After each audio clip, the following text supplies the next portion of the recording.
Okay, so hi, my name is Matthew, and I'm here with Sarah. Hi, say hi, Sarah. Hello.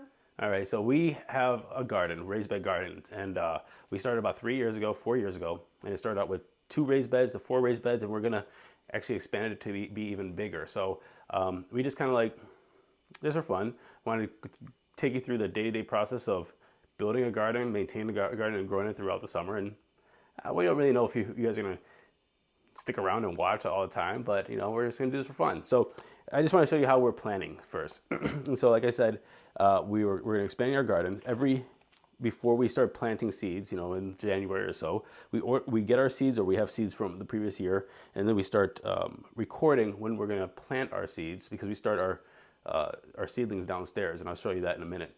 But we plan all that out because some things are going to be cold weather, so that they go out early, and then we're going to start other ones that are going to go out later in the year, and then we're going to have this rotation. So we put some stuff in the early in the year, then we start eating them and harvesting them, and then they go to be something else through the middle of the year, and then that square, if we're using a raised bed, those squares or sections are going to be rotated to maybe 3 rotations throughout the year.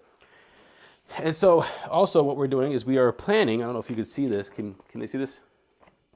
Can they see it closer? No, it's good. Everything. All right, so what we did is we were planning the space of our new garden. And so it's going to be about a 14 by, what is this, 22? Yeah, 22. 14 by 22. And so before we had around 216 square feet inside for the whole area. Now we're going to expand it to 306. And so it's going to be 4 3x6 raised beds. We're going to have 2x4 high beds as well. We're going to do a strawberry patch and herbs, and then we're going to have a couple, what do you call them, obelisks? I don't know. Tomatoes. So we're going to have tomatoes, but they're going to be in round things so they can grow up. We've had them in the raised beds before, and they don't do as well as being out in the round pots. And then we have pollinator plants all around. So that's what we're designing, and so we're going to start building that through the next week or so, and then you'll see us plant the garden. But come downstairs really quick. Come on.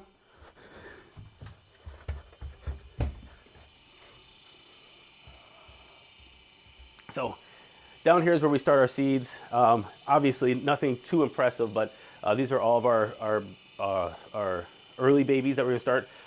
In a couple weeks, you're going to see that they're going to be not only all these shelves, but also all this area over here. It's not only going to be all these shelves over here, but it's going to be these areas over here as well. It's all going to be full of seedlings. But right now we have cabbage, spinach, arugula, lettuce, kale, and anything else? Chard. Chard, Broccoli. broccoli, and cauliflower. Did I say cauliflower? All right, so let's go outside and see what we're going to do today. Okay, so what we're going to do over this past next week is we're going to show you our current garden, and what we're going to do is we're going to take out our current garden, and that means we have to take the dirt out of the raised beds, something that you're probably not supposed to do. You're not supposed to do, but we're going to do it because we have to move our garden. Dirt out of the raised beds, take down the old fence, take down the grass, remove the grass, level the area, put down mulch, and then build a new fence, put down the raised beds again, fill them back with dirt, and then we're going to start our garden. And I'm going to try to get that done in a week. So first, what we did is we ordered from Critter Fence a 100-foot, 6-foot high fence because the deers left our garden alone for 3 years, and then last year they finally figured out how to jump the fence, and it was only about a 3.5, 4-foot fence. I know. We knew this was going to happen. Anyway, let's go take a look at the current garden. Come on. Okay, so here's our current garden. You can give them a tour real quick if you want. Is that the tour? You're not going to walk in or anything? Okay, so current fence, I mean, it's down for the winter, but this is what we did. It was an easy low setup, and we had this like little chicken fence, and then the next year we got this chicken wire, plastic, and whatchamacallit, this is obviously metal, kept our little critters out. I think this whole fence right here cost maybe $120. These were like, I don't know, like $9 a piece, maybe last like $7. And then the gate was probably the most expensive thing, plus this plastic fencing and this chicken wire. Couldn't have been more than $130, but it lasted us 3 years. And you know what? It would probably last us another year if we just wanted to risk it with the deer, but we don't want it to do that. So what we're gonna do today is we're gonna mark our perimeter. We're gonna take down this fence, and we're going to prep because tomorrow I'm gonna start hauling out all of the all the soil. And okay, let's get to work. Taking this out.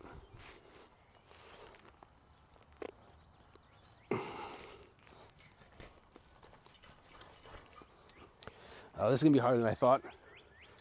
Okay, we're gonna need to get some tools.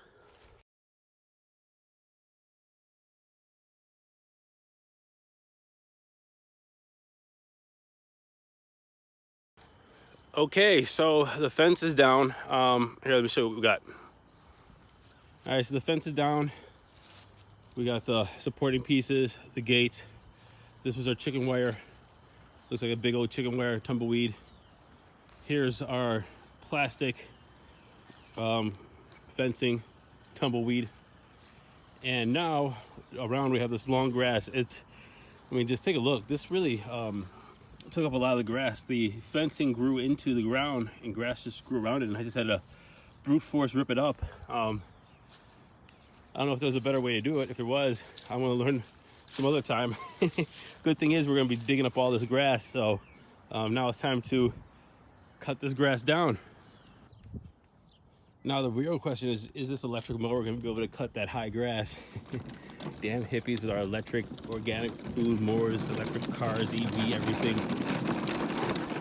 Might need to gas power this. We'll see what happens.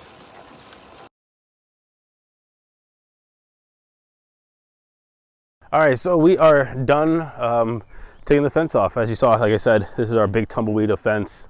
I guess don't underestimate the power of a deer and their ability to jump over stuff, even if it's going to be detrimental to them because it's a small area.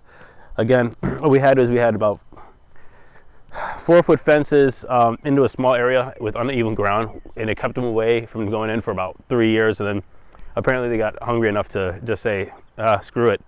But anyway, we took down the fence, we mowed the grass. The Ego did well, so electric power, yes. And we planted our flags for the border. I'm gonna get a laser line and make sure everything's straight before we start digging up the grass. So I'll be back tomorrow, and we're gonna take the soil out of the beds, take the beds away, mow the grass again, and prepare to on Tuesday, or you don't know what day it is, but and not the day after tomorrow, to take up the grass. Thank you.